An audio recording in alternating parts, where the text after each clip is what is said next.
So, what year did you end up meeting your husband, Erest M16 Mateen? And how did you guys meet? Met him probably, what was that? Maybe 97? So like right after the success. Yeah, maybe 90, 96, 97, something like that. Put It in Your Mouth. Right after the success of that. Absolutely. Yeah, probably the end of 96 because the record was still gaining momentum, but he was already a fan. So I married a fan. And how did you guys meet? We met at Caroline's Comedy Club in Manhattan.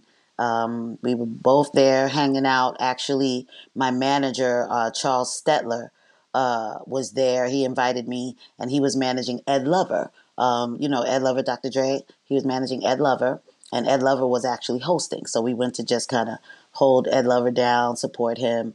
And my husband was there with a bunch of dudes at a table, and I went on stage. Ed Lover brought me up there to, I don't know, he put on Good Times theme song. And he was like, I got somebody in the audience that can hit that note at the end. And that was me. And I was looking around and he was pointing at me. And I was like, oh, okay, yeah. So I jumped on the stage and did that real quick. And when I was getting off this, the crowd went crazy. And when I was getting off the stage, my husband and his table, they were throwing money at me, which was kind of a thing in New York to throw money at the people, the artists, the singers. It was kind of an Apollo thing, but they were throwing this money, and it was dollars, fives, tens, money. And at the end, when I got off the stage, somebody helped me pick the money up, and then he came over and introduced himself. And I was like, okay, your people, whatever. So he introduces himself, but he doesn't sit down. I'm eating some type of vitamin, like a vitamin C chewable. And he comes over and I'm thinking he's coming to chop it up with me. So I kind of, the seat next to me, I move my bag and he just stands there and he's like, hey, can I get one of those?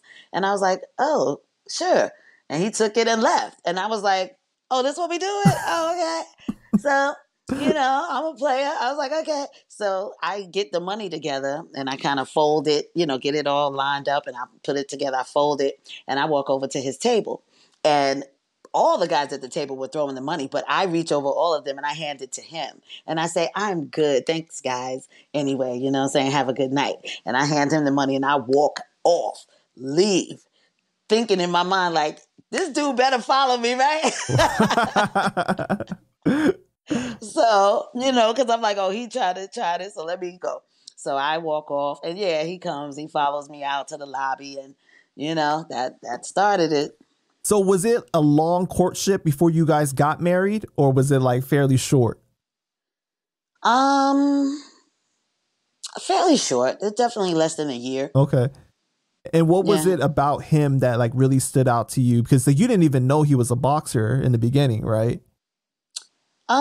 No, he definitely let me know. And he, he used to wear a chain that had his Golden Gloves on it. So yeah, he definitely let you know he was a boxer. He was a light heavyweight champion of the world and all of these wonderful things. So yeah, I knew that. But he said he was retired. And I ended up sponsoring his next bout to get him back active boxing. Mm-hmm. So what was it about him that really stood out to you that attracted you to him? He was a hustler. And the day that we had our first date, we went out, he invited me out and he had all these people with him. And I thought that was weird. But like I told you, I'm an only child, so I'm always cool for a group, right? So we're out and before we even go to dinner, we were kind of outside for a while. He was waiting on people. I didn't know what was going on. He always was very flamboyant, had a lot going on. And he was telling me, oh, you thirsty? You hungry? You want a snack while we're waiting? Get you something from the newsstand. And he gave me a $20 bill. And I got maybe some chips or something or a candy bar or something. Brought him the change. He takes the change and he's like, a few minutes later, he's like, all you got was candy bar? Well, didn't you want something to drink? And I said, yeah. And he would say, well, here, get yourself something to drink. He gave me another 20 instead of giving me the change. And I'm like, why are you giving me a 20? Why not just give me the change? Here. So I take the 20. I go get the drink. Now I come back, give him the change. Then he said the third time he sends me to go get something, he gets me another 20. I'm like, hold on. What's going on? Why do you keep giving me 20s? Let me know what's happening. So he looked at me. He was like, well, these are counterfeit 20s. So I'm getting the change. And I was like, well, damn, you just sending me. What if they had locked me up or something? But he was like, nah, they good. And they were. Like, I looked at it really good then, like, damn, this is really a good 20. So I was like, well, how many more you got? And he was like, I feel like we were a match made in heaven after that. It was crazy.